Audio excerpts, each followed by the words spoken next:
Welcome at a boring history for sleep. Like, comments, and subscribe. Have you ever wondered what happens to the world when everyone else stops screaming? Tonight, we're going somewhere very old.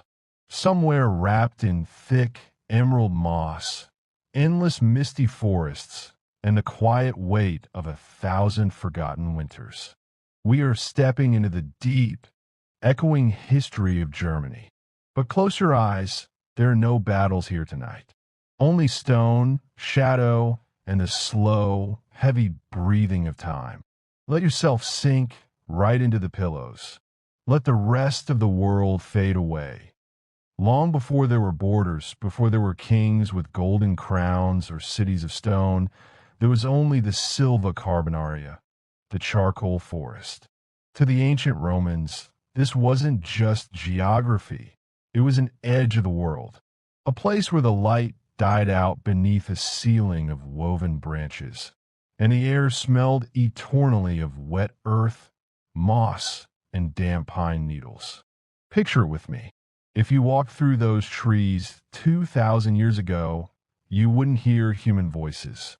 You would hear the heavy thud of a stag's hoof on a leaf-carpeted floor.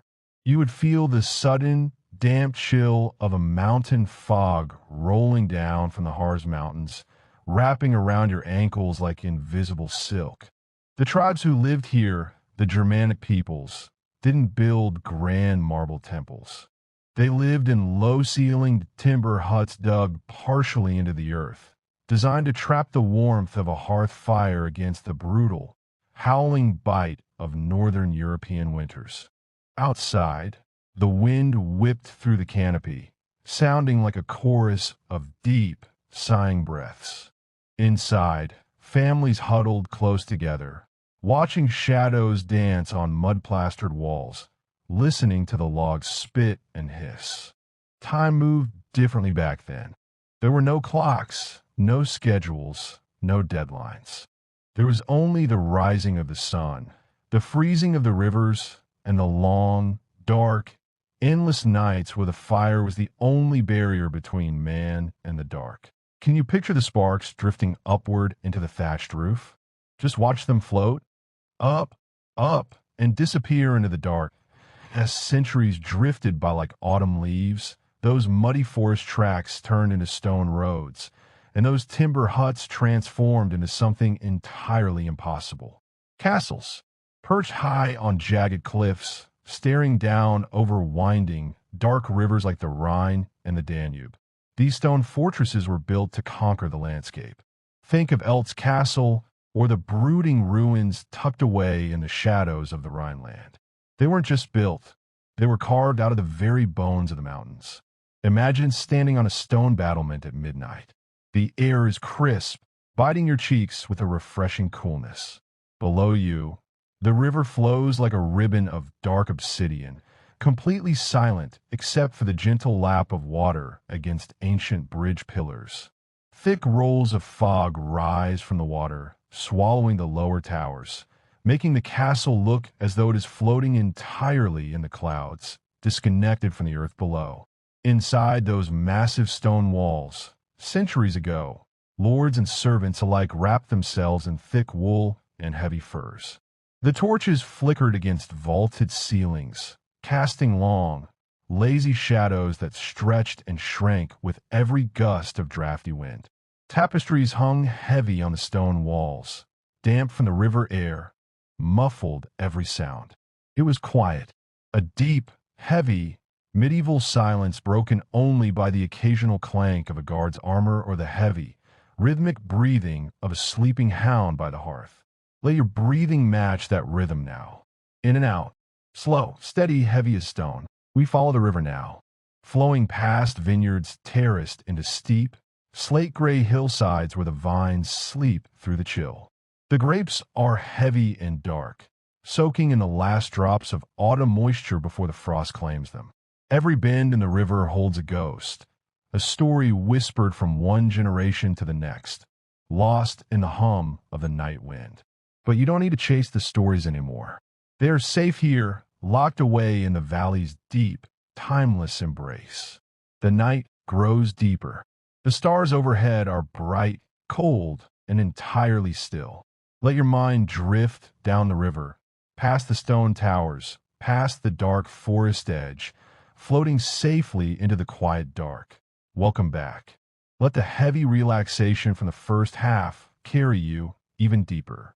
As the centuries turned and Europe woke from the medieval dawn, a very special kind of quiet settled into the southern hills of Germany, the legendary Black Forest.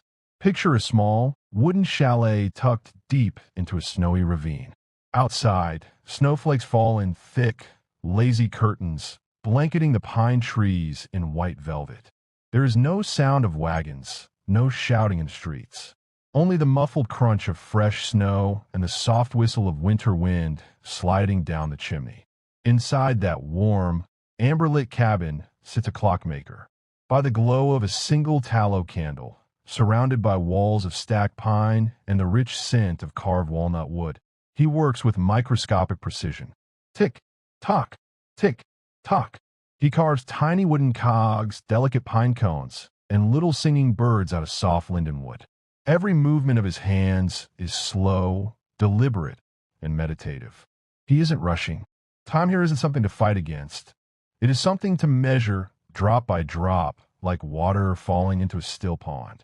Close your eyes and listen to that imagined ticking. Let it match the rhythm of your pulse. Slow down, slower still. With every tick, your shoulders drop a little lower into the mattress. With every talk, the outside world grows a little further away. Now, let's step out of the forest and wander down into one of Germany's oldest medieval towns, Rothenburg ob der Tauber. If you were to walk its narrow, winding lanes at 3 o'clock in the morning, under the pale glow of an amber gas street lamp, you would find a world frozen in time.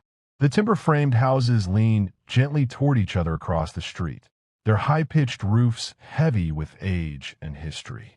The walls are painted in soft, muted tones of faded rose, mustard yellow, and slate gray. There are no cars, no footsteps on the cobblestones except yours.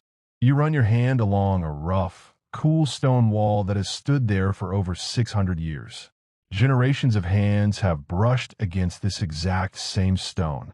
Think of all the quiet nights like this one, under this exact same patch of starry sky, centuries ago. People looked up at the moon just as you are doing now, feeling the same hush, the same profound peace settle over their tired bones. A distant church bell tolls once. Boom. The deep, resonant sound rolls slowly across the rooftops, washing over the timber beams, vibrating softly in the night air, and then dissolving completely into the silent dark. The town sleeps, wrapped in a blanket of absolute serenity. We finish our journey at the very roof of Germany, the towering, silent peaks of the Bavarian Alps.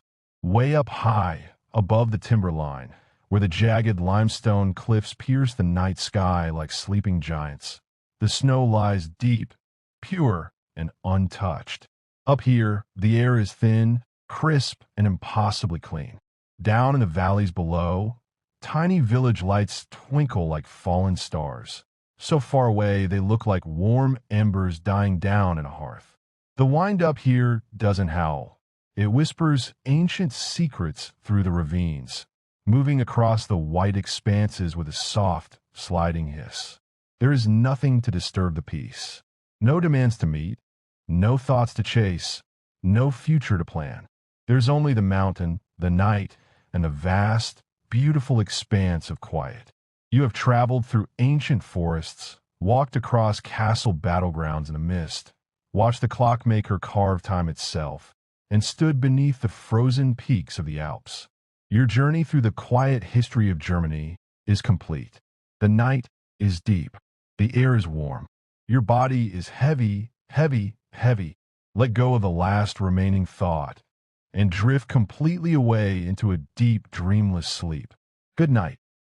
Disclaimer: while the historical accounts detailed here are grounded in rigorous research, we have integrated AI generated imagery to provide a vivid window into the past. Please note that these visuals are intended as creative interpretation rather than precise historical documentation. Our primary objective is to offer an engaging, immersive educational journey through history.